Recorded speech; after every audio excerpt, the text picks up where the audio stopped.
The hiss of the ambulance's heater was a losing battle against the January night. Outside, Chicago was a frozen hellscape, the wind howling off Lake Michigan with a personal vengeance.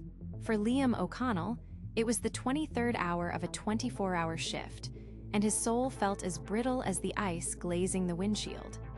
Every traffic light was a taunt, every pothole a jolt to his bone-weary frame. His partner, Maya Sharma, was silent beside him, her focus sharp, a stark contrast to his own frayed edges. She was 10 years his junior and still possessed a belief in the neat, orderly flow of protocols, a belief Liam had lost somewhere around his 5,000th call. The radio crackled, slicing through the quiet hum. Ambulance 61, respond to a wellness check, possible DOA 4821 North Winchester Avenue, apartment 3 billion. Police are on scene. DOA. Dead on arrival. The two most anticlimactic words in their vocabulary. No lights, no siren, just a slow, somber drive to confirm the inevitable. Liam steered the rig onto Winchester, the tires crunching on salt and snow. The building was a classic Chicago three-flat, brick and stone, probably a century old. Two police cruisers were parked haphazardly at the curb, their presence a quiet blue and red stain on the monochrome street. "Let's get this over with," Liam muttered, pulling on a fresh pair of gloves.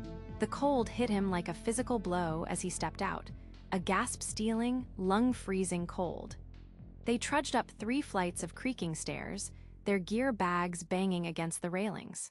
Officer Miller, a man whose face was a roadmap of long nights and bad coffee, met them at the open door of 3 billion.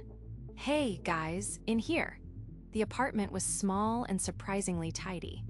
It smelled of lemon cleaner and old wood, but the air was frigid, far colder than the hallway. Liam's eyes immediately found the source.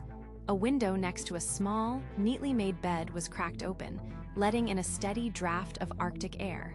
And on the floor beside the bed lay a woman. She was young, maybe mid-20s, dressed in thin cotton pajamas. Her skin was a waxy, porcelain white, her lips tinged with a deep, unsettling blue. Her dark hair fanned out around her head like a halo on the worn hardwood floor. There was a stillness about her that was absolute. Maya knelt, her movements efficient and practiced. She pressed 2 fingers to the woman's carotid artery. Nothing. She clicked on her penlight, shining it into one of the woman's eyes. The pupil was wide, black, and unmoving. "No pulse, no respiration," Maya announced, her voice clinical. "Pupils are fixed and dilated. Skin is ice cold to the touch. Lividity appears to be setting in on her back." She glanced at her watch. "Time of death, approximately 2:15 a.m. Miller nodded grimly.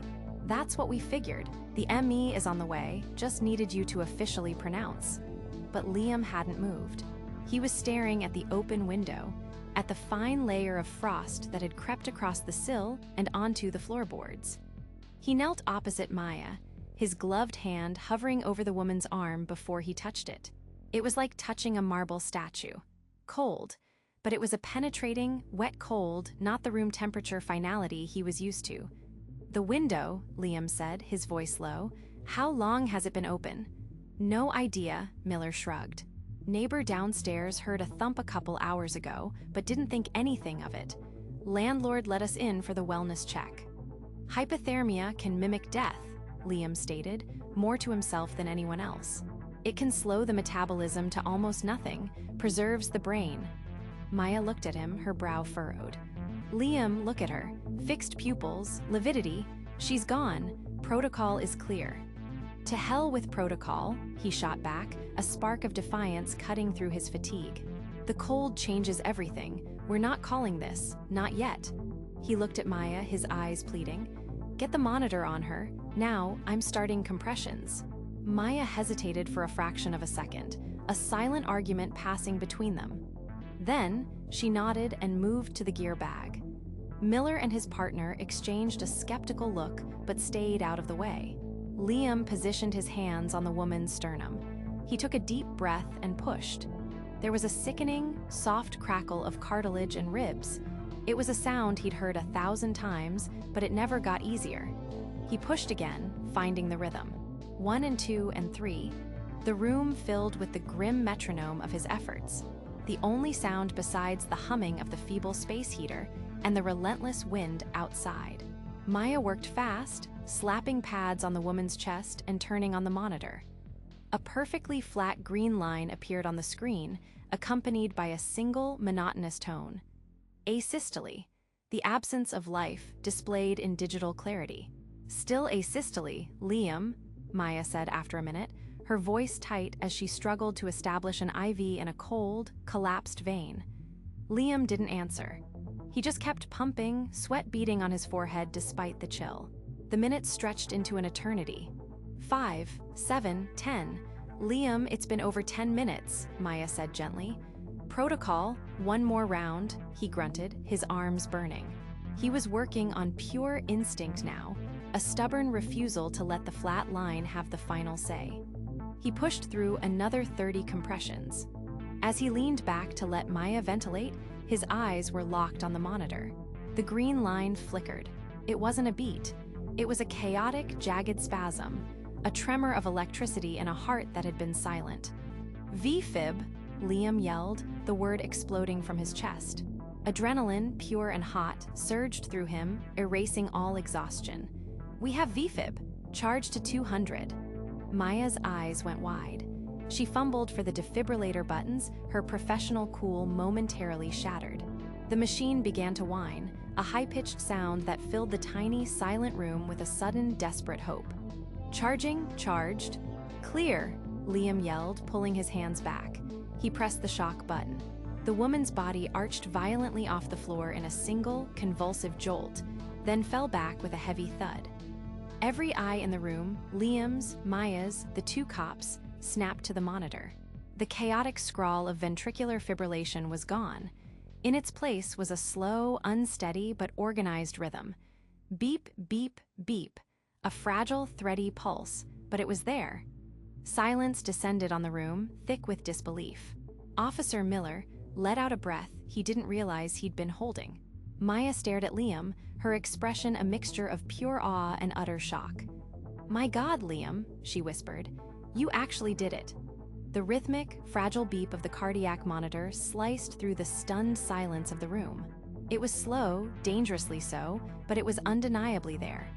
A sinus bradycardia, a heartbeat wrested from the cold.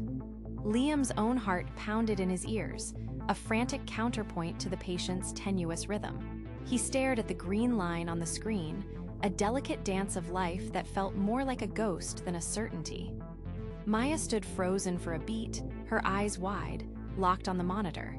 I don't believe it," she whispered, the words barely audible. Officer Miller, who had been ready to secure the scene for the medical examiner, just shook his head slowly, muttering, "Well, I'll be damned." Liam broke the spell. The victory was a single battle, not the war. "We're not done," he snapped, his voice sharp, pulling them all back to the present.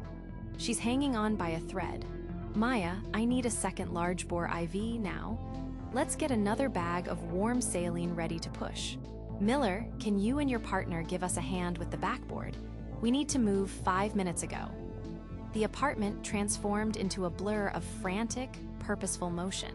Maya, her disbelief replaced by renewed professionalism, expertly cannulated a vein in the woman's other arm. Liam, meanwhile, prepared for intubation. The click of the laryngoscope blade locking into place was unnaturally loud in the small room. He gently tilted her head back, the cold metal sliding past her blue lips to reveal her vocal cords. He slid the endotracheal tube through, secured it, and attached the bag valve mask, delivering the first breath. Her chest rose. It was a small, mechanical movement, but it was another victory. Working together, they log-rolled her onto the backboard. As they did, her left arm flopped to the side. Liam reached down to secure it, and his fingers brushed against something coarse on her wrist, tucked just inside the cuff of her thick sweater. Curiosity piqued, he slid the damp wool back. It wasn't a watch or a medical bracelet. It was a simple, hand-woven cord of faded blue and gray threads, tied with a series of complex, repeating knots. It looked old, worn, and deeply personal. The detail lodged itself in his mind, a tiny, humanizing anchor in the sea of clinical chaos. "Ready? On 3, Liam commanded. They lifted and maneuvered her through the narrow hallway and down the stairs, the stair chair bumping carefully down each step. The frigid night air hit them like a physical blow as they burst out the front door and loaded her into the waiting ambulance. The journey to Chicago Med was a tense, lurching race against time. Sirens screamed, painting the icy streets in flashes of red and blue. Inside, it was a world of focused intensity. "BP is dropping, Liam. 70/40, Maya called out, her voice strained as she squeezed the bag of warm saline. Heart rates getting erratic. Liam's eyes darted to the monitor. The orderly beep beep beep had devolved into a chaotic, rapid scribble. Ventricular tachycardia. "Damn it, she's trying to arrest again?" he yelled over the siren's wail. "Charge to 200. Maya pulled back the pads as the defibrillator whined, charging its capacitors. "Charging, charged. Clear," Liam shouted, pressing the orange buttons. The woman's body convulsed on the gurney. For a heart-stopping second, the line went flat before the slow, steady rhythm returned. They both let out a breath they didn't realize they were holding, the smell of ozone sharp in the confined space. The ambulance bay doors of the ER slid open, flooding the back of the rig with harsh, white light. A trauma team was waiting, led by the unflappable Dr. Eris Thorne. "Liam, what have you got for me?" Thorne asked, his eyes already assessing the patient as they wheeled her out. Liam launched into the handover, his words clipped and precise. "Jane Doe, found down in an unheated apartment. Apneic and pulseless on our arrival, P that degraded to VFib. Core temp too low to register on our thermometer. Lividity was present on her posterior aspect. We worked her for 22 minutes, got ROSC after one shock. Tubed, 2 large-bore IVs running warm saline. Just converted her out of VTAC en route." Thorne's practiced composure faltered for a fraction of a second, his eyebrows shooting up. "Lividity? You're certain, Liam?" Before he could respond, Officer Miller, who had followed them in his squad car, stepped forward. "He's sure, Doc, we saw it. We were about to call it and wait for the ME." Dr. Thorne's gaze shifted from the officer to Liam, and then to the patient being rushed into the main trauma bay. An unreadable expression crossed his face, a mixture of skepticism and medical curiosity. The heavy doors swung shut behind her, leaving Liam and Maya standing in the sudden, echoing quiet of the ambulance bay. The adrenaline began to recede, replaced by a profound exhaustion and the chilling, monumental weight of what they had just done. The harsh, sterile light of the emergency bay felt a world away from the dimly lit, frozen apartment. The controlled chaos of the trauma room swirled around us. But for a moment, Liam and I were in a pocket of stillness, watching as the team took over. The Jane Doe, our Jane Doe, disappeared behind a curtain of green scrubs and white coats. The air crackled with a tension that had nothing to do with saving a life and everything to do with questioning how one was saved in the first place. Dr. Thorne, a man whose face seemed permanently etched with the fatigue and skepticism of 1,000 ER shifts, peeled off his gloves and turned to face us. His eyes, sharp and intelligent, bypassed me and locked directly onto Liam. "O'Connell," he began, his voice low and devoid of warmth. "Walk me through your assessment again. You initiated a code on a patient presenting with lividity." I felt my stomach tight. It was the question I knew was coming, the one that hung over us like a guillotine. I saw Liam take a quiet breath, his shoulders squared against the unspoken accusation. "Lividity was present, doctor, yes," Liam said, his voice steady. "But it was patchy, not fixed. And given the environmental factors, the ambient temperature in that apartment was easily in the 40s, maybe colder. I believed it was a sign of profound hypothermia, not post-mortem changes. Her skin was ice. Everything screamed that the cold was the primary issue. Doctor," Thorne crossed his arms, his gaze unwavering. "Gut feelings don't hold up in a morbidity and mortality review, Liam. The protocol is clear. Lividity is a contraindication for resuscitation." "Protocol also says to treat the patient, not the monitor," Liam countered, a familiar fire in his eyes. My patient was frozen. If we'd waited for the coroner, she would have been just another statistic. I made a judgment call based on 20 years of experience. I finally found my voice, trying to sound more confident than I felt. The window was open, doctor. The police noted it. The wind chill outside was below zero. It was like a walk-in freezer. I hoped the additional detail would lend credibility to Liam's unorthodox decision, to show it wasn't just a wild guess. Dr. Thorne listened, his expression unreadable. She's in the ICU now, on a rewarming circuit. Her core temp on arrival was 83 degrees. You got lucky, he said, the words landing like stones. For your sake and hers, I hope that luck holds. Be prepared to document every single second of that call. Every observation, every decision. It will be scrutinized. He gave one last, hard look at Liam before turning and disappearing back into the fray. The adrenaline that had fueled me for the past hour evaporated, replaced by a cold dread. As we moved to a workstation to start our report, Officers Miller and Davis approached. Miller, the older of the two, had a weary, cynical air about him. "Well, O'Connell," he said, foregoing any pleasantries, "you certainly made our night more interesting. We were this close to handing it off to the ME. Now we have a potential victim instead of a DOA, which means a hell of a lot more paperwork." "Any signs of a break-in?" "Struggle?" Liam asked, shifting the focus. "Nah, door was locked from the inside. We had to force it. Place was neat." "Too neat, maybe," Davis, the younger officer, chimed in. "Just cold, and her on the floor."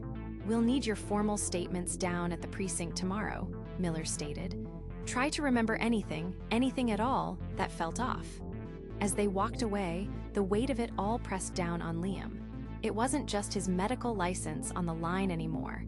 We were now witnesses in a police investigation with a living victim who couldn't speak for herself.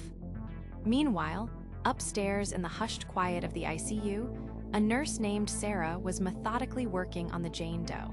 The woman's body, still dangerously cold, was connected to a web of tubes and wires. Sarah, known for her meticulous attention to detail, was performing a full body assessment, documenting every mole and old scar. As she carefully removed the woman's thick wool socks, which had been left on to preserve warmth, she felt something small and stiff inside the toe of the left one. She pinched the fabric and worked it out. It was a small, folded piece of cardstock, damp and softened from condensation. Carefully, she unfolded it. It was a ticket stub for the Logan Theater, a historic, single-screen cinema in the Logan Square neighborhood. On the back, written in faint, smudged pencil, was a single name, Elias. Back in the ambulance bay, the silence in the cab was heavy. I finished wiping down the last of the equipment, the smell of antiseptic filling the air. "You know they're going to review this, Liam," I said softly, unable to hold it in any longer. "If she doesn't pull through, if she survives, but with no brain function, they'll hang you out to dry." Liam stared out the windshield at the swirling snow, the city lights blurred and distant. "I know," he finally said, his voice barely a whisper. "But what if she does, Maya? What if she gets to open her eyes again?" The shift ended, but the call didn't. It lingered in Liam's mind like the phantom vibration of a pager, a low, constant hum of unease. Back in his small apartment in Lakeview, the silence was a stark contrast to the cacophony of the ER. He'd tried to decompress. A hot shower, a cold beer, the drone of a sports recap on TV, but nothing worked. The image of the Jane Doe, her skin marbled blue and gray under the fluorescent lights of the ambulance, was burned into his retinas. He wasn't just a paramedic who had saved a life. He was the author of a story whose beginning and end were a complete mystery. He pulled out his phone, the screen illuminating his tired face. A text from Nurse Ramirez, the ICU nurse who'd found the ticket. It was a photo of the stub, crisp and clear. Logan Theater, last Tuesday, row G, seat 12. And there on the back, the name Elias in a delicate, looping script. It was a breadcrumb, a tiny, improbable clue in the vast, anonymous expanse of the city. The police had it, of course. They were running her prints, checking missing persons reports. They were doing their job, but it felt too slow, too detached. He scrolled to Maya's contact, his thumb hovering over the call button. He knew what she'd say. "You're off the clock, Liam." Her voice came through the phone, already laced with a familiar, weary caution. "Go home, get some sleep. You look like hell." "I can't," he said, pacing the length of his living room. "I'm looking at this ticket stub. Logan Theater, Elia's." A heavy sigh on the other end. "And, Liam, we did our part. More than our part, according to Thorne. This is a police matter now. You start sticking your nose where it doesn't belong, you're just giving them more ammunition if things go sideways." "What if they don't go sideways?" he countered, his voice rising with frustration. "What if she wakes up? She's going to need someone. She's going to have a story. This Elia's is part of it." "And the police will find him," Maya insisted. "You're not a detective. You're a paramedic who got lucky. Don't push it. For your own sake." The call ended with a frustrating sense of stalemate. He knew she was right, logically. He was already under scrutiny. Meddling could turn a heroic act into a reckless breach of conduct. But logic wasn't what made him start CPR on a cold body. It was instinct. And that same instinct was screaming at him now. An hour later, he was pulling his worn Honda into a parking spot a block away from the Logan Theater. The iconic marquee, with its glowing neon letters, cut through the gloomy afternoon haze. The neighborhood was a vibrant mix of historic greystones and trendy cafes, a world away from the desolate apartment where he'd found her. He felt a pang of guilt, like he was a tourist in someone else's tragedy. Inside, the theater smelled of buttered popcorn and old velvet. He approached the concession stand, where a kid with purple hair and a bored expression was scrolling through his phone.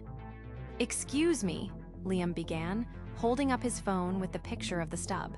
"I know this is a long shot, but I'm trying to find someone who was here last Tuesday night. Maybe you recognize this handwriting?" The kid glanced at the phone, shrugged, and went back to his screen.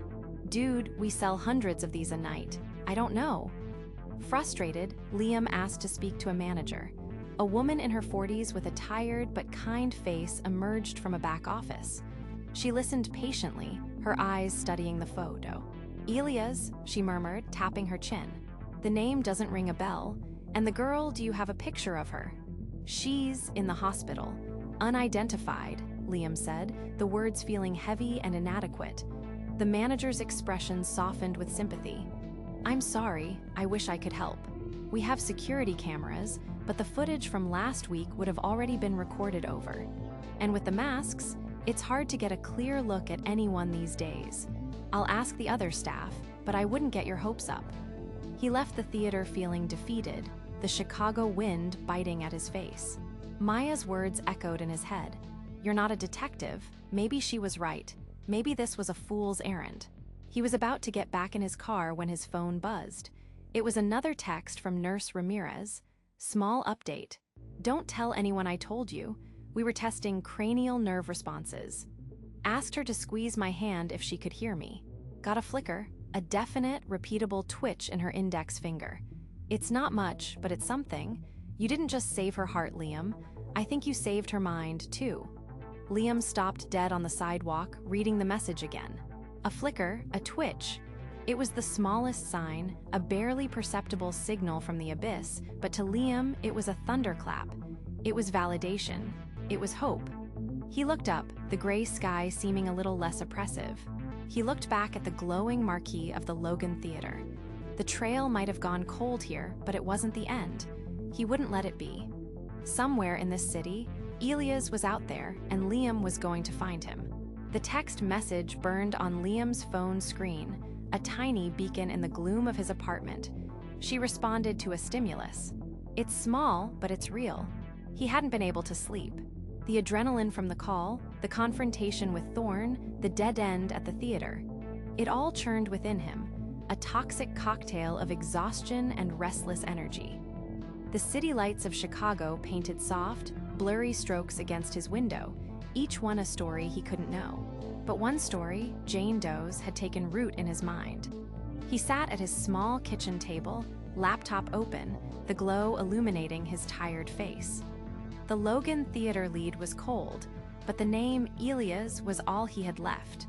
He typed it into a social media search bar, adding Logan Square and Chicago. The screen flooded with profiles. Elias Johnson, a college kid at DePaul. Elias Rodriguez, a chef. Elias Kim, a musician. There were dozens, hundreds. It was a digital haystack, and he had no idea what the needle looked like. He scrolled aimlessly, a profound sense of futility washing over him. What was he even doing? He was a paramedic, not a detective. His phone buzzed, vibrating hard against the wooden table, an unknown number. He almost ignored it, assuming it was a spam call, but some instinct made him answer. "Hello, is this Liam Collins?" a woman's voice asked. It was crisp, professional, devoid of any warmth. "Yes, this is he. This is Detective Miller, Chicago PD. I'm the lead investigator on your Jane Doe case from last night." Liam sat up straighter. "Detective, has something happened?" "Her condition is unchanged, according to the hospital," Miller said, her tone all business. "I'm calling about your report. You and your partner were first on scene after patrol secured it. Your report states the patient was VSA, lividity present, but you initiated resuscitation anyway. That's unusual." Liam's defensiveness flared. The apartment was freezing. The core temperature of the body had to be profoundly low. Lividity can be misleading in severe hypothermia cases. "My training said..." "It worked," Miller cut in, not unkindly. "You don't need to sell me, Mr. Collins. You saved her life. The problem is, now we have a living victim with no identity and a scene that we're treating as a potential crime. I need to know if you saw anything else, anything out of place, anything at all." Liam recounted every detail. The unlocked door, the oppressive cold, the single glass on the counter, the way she was positioned on the floor. He even mentioned the small, woven bracelet on her wrist. He left out the movie ticket. That was his clue, a part of this he wasn't ready to surrender. There was a pause on the other end of the line. Liam could hear the faint click of a keyboard. "All right," Miller said finally. "Thank you. That confirms what my people saw. Look, the reason I'm really calling is we got a small break." Crime Lab lifted a partial latent print from a water glass in the apartment. "It's not in any criminal database, but we got a hit on a non-criminal file. An old application to the School of the Art Institute of Chicago." Liam's heart hammered against his ribs. Was it hers? No, the name on the application was different, but the print belonged to someone listed as an emergency contact. A man named Elias Vance. The name landed like a physical blow. Elias, it was real. "Elias Vance," Liam repeated, the name feeling momentous on his tongue. "He's a local artist, apparently," Miller continued, a clear warning entering her voice. "We're sending a car to his last known address now. I'm telling you this as a courtesy, Mr. Collins. You did your part, a heroic one at that. Now let us do ours. Do not get involved further. This is an active police investigation." "I understand, Detective," Liam said, but his mind was already racing. Just as he hung up, his phone rang again. This time it was Sarah, the ICU nurse. Her voice was rushed, breathless with excitement. "Liam, she's doing more. She just moved her hand, not a reflex, it was purposeful. Her eyelids are fluttering. Dr. Thorne is actually smiling, can you believe it? Liam, we think she's starting to come out of the coma." "That's incredible, Sarah," he breathed, a wave of relief so powerful it almost buckled him. "It is," she agreed, "but she's going to be so scared when she wakes up. Alone, intubated. We need to find someone for her fast." The call ended. Liam stared at his laptop. He typed Elias Vance Chicago into the search engine. This time, the result was singular. A website for a painter filled with dark, moody cityscapes of Chicago. Under the contact tab was an address for a studio in the Pilsen neighborhood. He pulled it up on a map.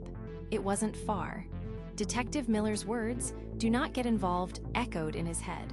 But they were drowned out by the image of Jane Doe, waking up terrified and alone in an ICU bed. He looked out the window at the cold, unforgiving street. He grabbed his keys and his jacket. The police could have their procedure. He was going to find Elias. The biting wind that whipped through the loop seemed to follow Liam's sedan as he drove south, chasing him into the vibrant, mural-splashed streets of Pilsen.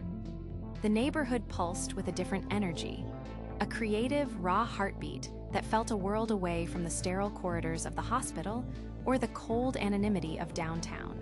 He found the address on a quiet side street, a converted warehouse, its brick facade weathered by a century of Chicago winters, now housing loft apartments and studios. A dented metal door with a small, hand-painted sign reading, "Vance Studio 3 Billion," was his destination. Every step up the echoing concrete stairwell felt heavier than the last. Detective Miller's voice replayed in his mind, a sharp, professional warning that he was now willfully ignoring. What was he doing? This wasn't his job. He was a paramedic, a fixer of bodies, not a solver of mysteries. But the image of the girl, her skin marbled and cold, her lips blue, was seared into his memory. He had pulled her back from a place no one was supposed to return from. He couldn't just walk away without knowing why she'd been there in the first place. He stood before the heavy steel door of 3 billion, the scent of oil paint and turpentine seeping through the cracks. He took a deep breath, the cold air stinging his lungs, and knocked. The sound was unnaturally loud in the quiet hallway. Footsteps shuffled inside, then a pause. "Who is it?" a voice called out, laced with suspicion.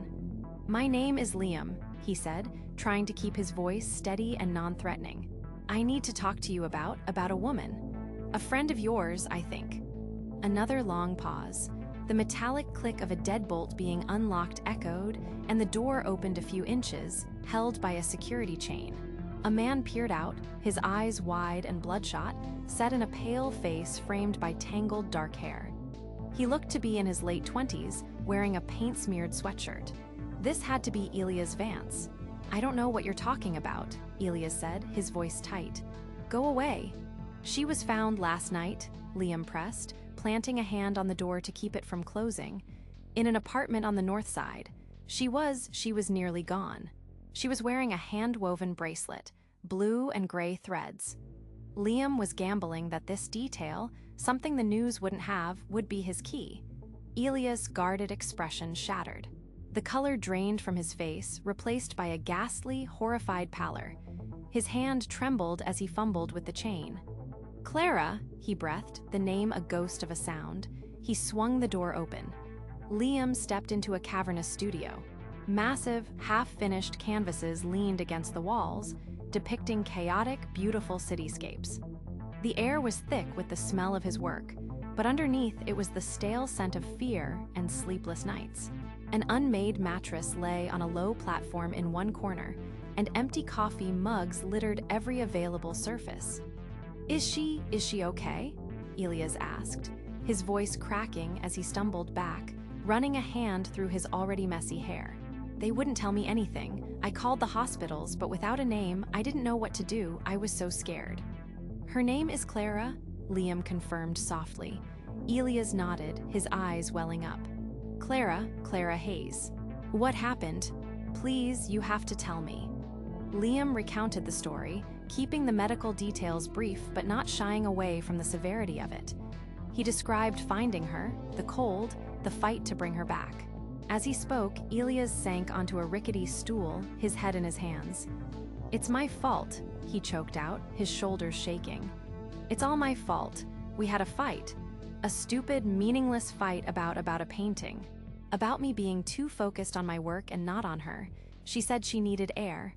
His voice dropped to a pained whisper. "She ran out.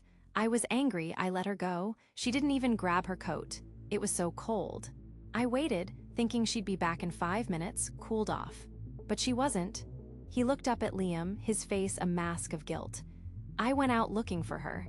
I searched for an hour, calling her name, but the streets were empty. I thought maybe she went to a friend's.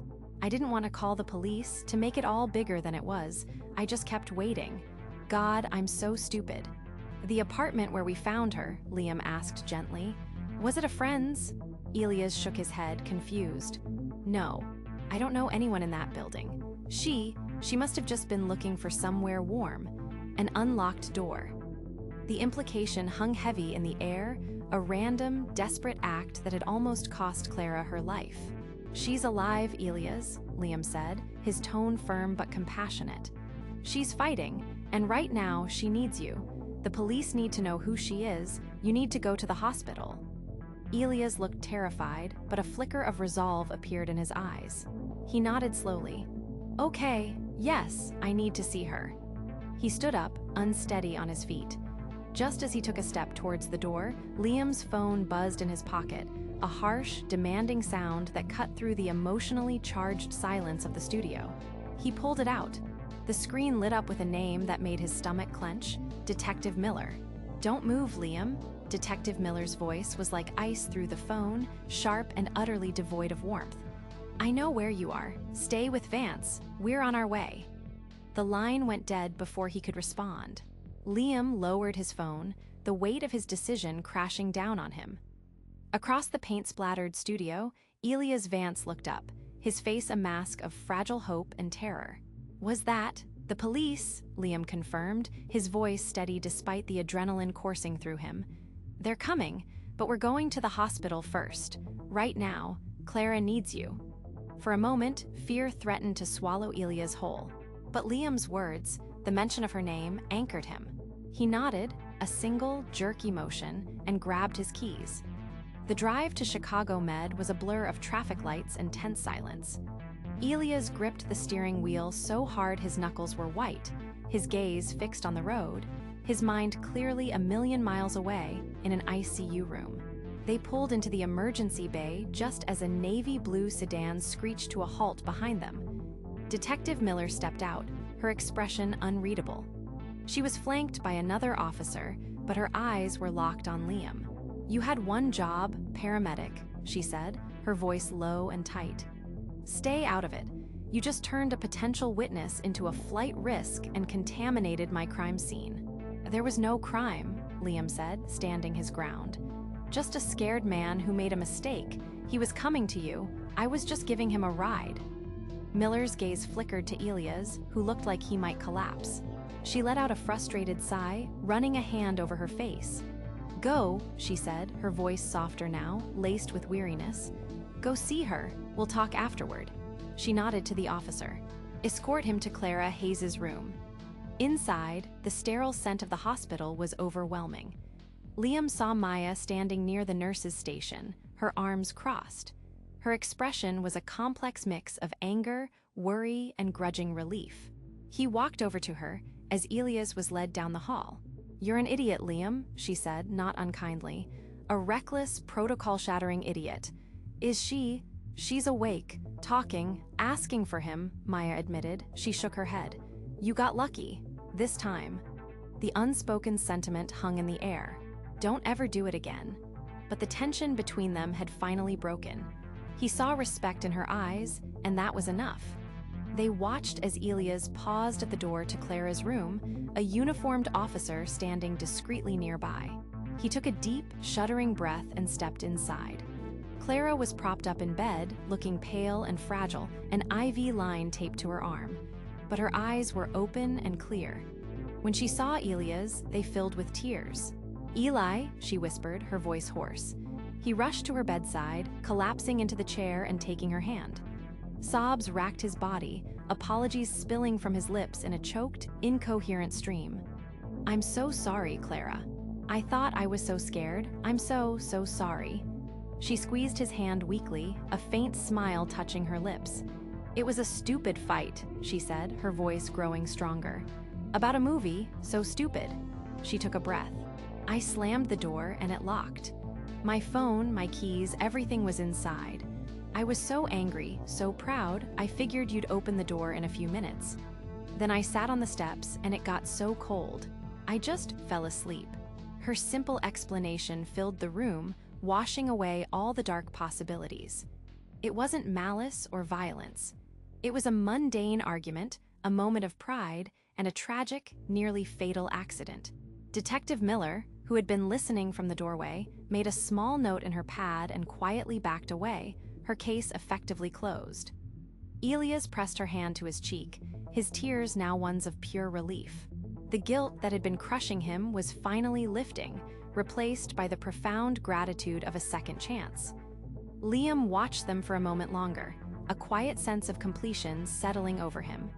This was why he did it. Not for the adrenaline or the accolades, but for this. For the fractured pieces of a life made whole again.